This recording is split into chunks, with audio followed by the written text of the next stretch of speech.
Chers sœurs et frères dans le Christ, paix, joie et amour de la part de notre Seigneur Jésus-Christ, en ce lundi de la 11e semaine du temps ordinaire. La même lecture que nous écoutons aujourd'hui nous raconte l'histoire de ce roi qui, comme beaucoup d'autres personnes, on s'y retrouverait pour obtenir ce qu'il veut. Boude, il l'obtient à travers la mort de quelqu'un. Il arrache. Même s'il ne le fait pas directement, sa femme arrache cela pour lui, chez sa belle. Akab, c'est le roi Akab. On peut se demander, mais à la fin, est-ce que c'est Akab le coupable? Il a envie de posséder la vigne du roi Naboth, de Naboth qui est un citoyen. Et comme Naboth lui dit, je ne peux pas te donner l'héritage de mon père. Comme si quelqu'un venait te demander de vendre la concession de tes parents, même en te promettant de t'offrir le plus grand terrain au monde dans la ville. Et dit non, c'est l'héritage de mes ancêtres. Sous-entendu, leurs corps sont là, tout est là, notre culture est là. Comme ça arrive avec nos pays, où on demande de les brader et comme nous ne voulons pas, on nous tue, on nous massacre, économiquement et même physiquement avec les guerres. Alors la reine dit, laisse, je vais t'avoir ça. Il ne gère plus ça. Un matin, on vient lui dire que Naboth est mort et que la vigne lui appartient. Il ne cherche pas à savoir ce qui s'est passé. La vigne, elle lui appartient et il est là. En fait, c'est lui le dernier responsable, ou le premier, c'est lui. La suite de cette lecture sera très belle. Elle nous montrera comment Dieu est juste, comment il ne laisse pas mourir les innocents inutilement. C'est d'ailleurs la prière qui est faite. La prière du psaume que je vais proposer aujourd'hui est intéressante, j'y reviendrai. Mais ce qui m'intéresse, c'est que l'Évangile nous indique comment réagir en face d'une telle situation.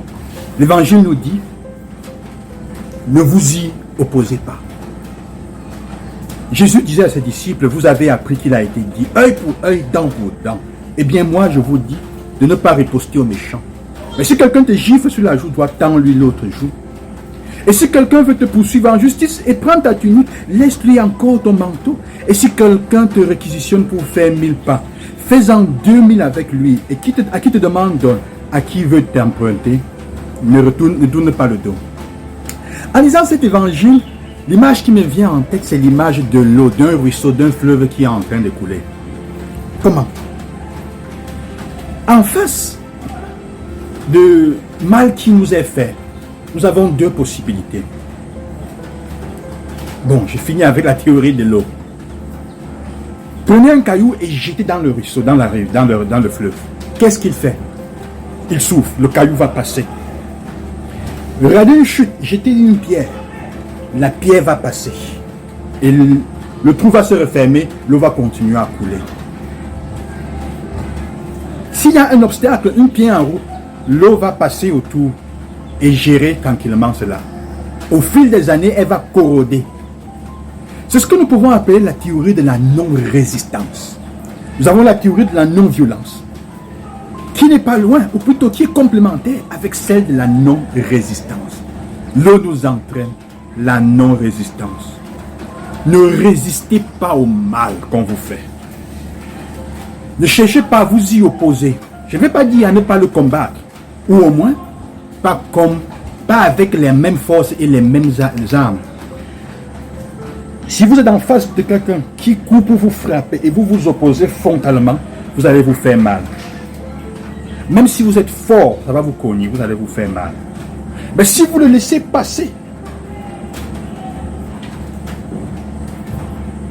il va se faire mal. Elle ou la personne va se faire mal. Aujourd'hui, je pense qu'il est intéressant d'apprendre ça. Et je suis ému parce que, en y pensant, c'est intéressant. Regardez l'eau couler, la théorie de la non-résistance. Ne résiste pas au mal qu'on te fait. Qu'est-ce que l'Évangile est en train de dire? Si quelqu'un vous poursuivre en justice et prendre ta tunique, laisse-lui prendre ton manteau. Va, accompagne-le. L'eau laisse passer le caillou et se refaire. L'eau le trouve là, elle ne fait pas de problème et continue. Elle est tranquille, elle suit son chemin et elle sait là où elle va. Ce qui est important, c'est se focaliser sur ton point d'arrivée. Où est-ce que tu vas? Les problèmes, les situations en route, si on veut s'accrocher aux problèmes, ça nous freine. Ça freine ton évolution, ça freine ta floraison. Ça te freine dans ton processus de grandissement et de richesse. Mais nous pensons qu'en nous opposant au mal parce qu'on nous a attaqués, nous sommes plus forts. Nous voulons montrer ce que nous valons. Sœurs et frères, votre grandeur d'âme ne se calcule pas ou ne se mesure pas en fonction de ce que les autres pensent ou font de vous, ou s'opposent ou sont plus grands que vous, mais par vos améliorations personnelles. Votre grandeur d'âme ne se calcule pas en fonction selon ce que les autres vous font et selon la capacité de vous opposer ou de les tuer ou de les frapper ou de résister, mais par vos améliorations personnelles. La théorie de la non-résistance à tout, à tes problèmes, à ce qui t'arrive, ne combat pas contre tes démons, contre les erreurs. Cela équivaudrait à leur donner un pouvoir qui n'existe pas en eux, qui n'ont pas. Faites l'exercice. Quelqu'un se moque de vous et vous riez, vous passez. Ça l'énerve encore davantage parce qu'il ne trouve pas de matière où s'accrocher. Mais vous, vous êtes tranquille. Il va chercher à vous tuer même.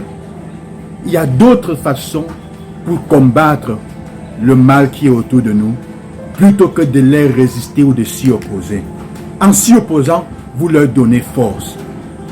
J'ai toujours aimé un art martial qu'on appelle le tai chi. Parce que le tai chi est basé sur le fait qu'il utilise la force de son adversaire pour le combattre. Il ne s'y oppose pas. Il l'utilise et il l'accompagne pour le combattre. J'ai toujours voulu l'apprendre, mais c'est difficile de faire, qui sait. Mais l'eau, méditez. Ayez dans votre cœur ce jour-ci comme méditation l'eau qui coule. Méditez sur cela et pensez d'être votre cœur, que ça fluisse en vous, cette idée d'être comme l'eau, que votre vie sera comme l'eau. La théorie de la non-résistance. C'est la meilleure façon d'être heureux. C'est celle qui nous permet d'aller dans la vie, d'y aller avec ce que le Seigneur dit. Et c'est pour ça que je vous propose, pour accompagner cela, pour que nous soyons prêts à vivre cela, de prier le psaume 5 qui est proposé aujourd'hui. Si vous êtes quelqu'un qui fait du mal aux autres, et vous avez fait du mal en prenant aux autres ce qui ne vous appartient pas, vous les avez fait du mal, ne le priez pas. Mais si vous subissez cela, priez le bien. Ou si vous le priez, allez en faire du mal, que ce soit pour vous convertir. Allez le lire.